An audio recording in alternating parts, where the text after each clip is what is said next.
Breaking news. A new report claims that Earth scientists are tense and freaking out due to the new Trump's administration, as NASA urges calm. At a time when NASA scientists are concerned their research may be scuttled by the just incoming Trump administration, the space agency's top science official is preaching pragmatism and unity. The names of the two key Trump administration figures who will have the most significant impact on NASA's future, the new NASA administrator and the director of the White House Office of Science and Technology Policy, have not been announced. To put that in scientific terms, all the rumor and discussion swirling around the scientific community about NASA's future under a Trump presidency is noise, not signal, said Thomas Zurbuchen, who took over as the leader of NASA's Science Mission Directorate in October. You are leaders in your community, please be a source of signal, not a source of noise, Zurbuchen said December 12 during the annual Earth Science Town Hall meeting at the American Geophysical Union Conference in San Francisco. Although it is possible that NASA's Earth science program might get somewhat smaller in the new administration, it is not at all obvious to me that is going to happen, said Michael Frillick, NASA's Science Division Director. I am actually optimistic the benefits will be recognized as they have in the past. You have earned tremendous credibility from your work over the years, Frillick said through a two-way internet link that allowed him to interact with people at the town hall from Cape Canaveral Air Force Station in Florida, where he was awaiting the launch of NASA's Cyclone Global Navigation Satellite System. You earned that credibility by being good scientists, by being logical, attacking problems and letting the data speak for themselves. We don't do policy in NASA. We provide the information for all the policymakers to draw their own conclusions. Even if NASA's Earth science program shrinks, scientists should focus diligently on their work instead of spending time pining for what could have been, Frillick said. Zurbuchen also emphasized the importance of producing high-quality research. Let's behave like scientists and deal with absolute ethics with our science, he said. At the end, history will judge us by whether we did the right thing. Funding for NASA's Earth science program has traditionally waxed and waned with changing administrations. Funding as a percent of NASA's overall budget declined sharply from 2001 to 2006, the early years of the George W. Bush presidency, dipping from about 11% of NASA's budget to 6%. It was not until NASA's first Earth Science Decadal Survey published in January 2007 declared that the space agency's Earth-observing satellite system was in danger of collapsing, that funding began to rise, Frillick said. Since 2007, NASA's Earth science budget has climbed back up to comprise about 10% of the agency's budget, nearly $1.93 billion in 2016. With the money appropriated since 2007, NASA has truly revitalized our space-based Earth observation system, Frillick said. NASA has 19 major Earth science missions flying on satellites and instruments mounted on the International Space Station.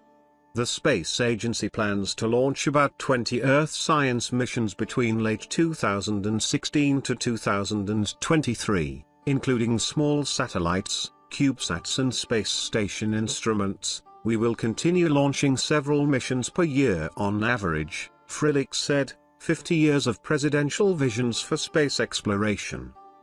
No ordinary time. NASA's Earth Science Division also is working with other U.S. government agencies to identify Earth observation data they are interested in acquiring in 2017 through a new program. Interagency Satellite Needs Collection Process, led by the White House Office of Science and Technology Policy. We have embraced that process, Frillick said, noting that agencies have submitted requests for 77 data products that NASA might be able to obtain from Earth observation satellites. Perhaps subtle changes to our programs could address the needs of other federal agencies, Frillick said. In a time of transition, demonstrating that we do support other agencies is of paramount importance. That type of comment was a clear indication that this was no ordinary town hall, which traditionally is a relatively well-attended meeting of scientists keeping tabs on NASA's Earth science portfolio. This year, many scientists claimed seats in the meeting room before the previous session ended. By the time Frillick began to speak, every seat was filled and latecomers lined the walls. In photos, NASA's 16 best Earth photos from space by astronauts.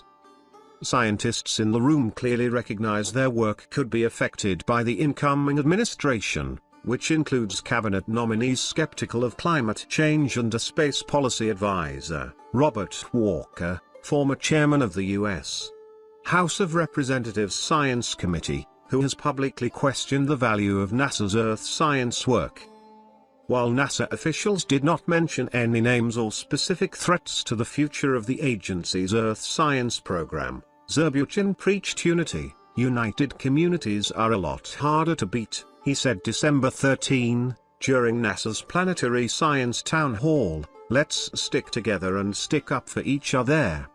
Together our narrative is a lot stronger than any small narrative any one of us could come up with in a small segment of the community.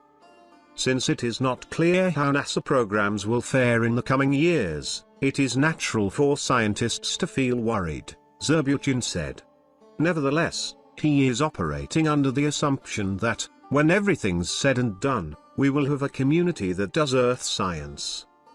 Earth is a planet that is worthy of scientific investigation and discovery, Zurbuchen said. The research not only teaches us about nature, but it also affects our lives directly on a daily time scale, a yearly time scale or beyond.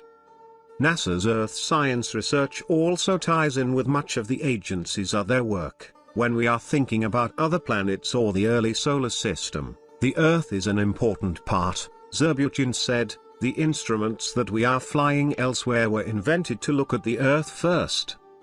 Instead of speaking in general terms about the benefits of NASA's Earth science program, Zurbuchen told scientists to point to concrete contributions of their work.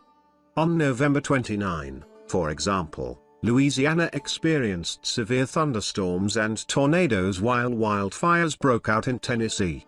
Space-based sensors developed by NASA helped firefighters battle the Tennessee blazes and assisted forecasters in Louisiana. Pointing to the type of vivid example helps people understand the value of Earth science instruments such as the Geostationary Lightning Mapper developed by NASA and flying on the National Oceanic and Atmospheric Administration's Geostationary Operational Environmental Satellite (AR). That instrument is on that goes our spacecraft because NASA invests in these kinds of instruments and matures them until the day when they change our lives, Zurbuchen said. Zurbuchen told Space News that his emphasis on making NASA's scientific work concrete is not a reaction to the changing presidential administration, but rather a reflection of his background. Before becoming NASA's Associate Administrator for Science, Zurbuchen was a scientist whose research focused largely on solar and heliospheric physics. As a professor at the University of Michigan, he also established the Center for Entrepreneurship in the College of Engineering.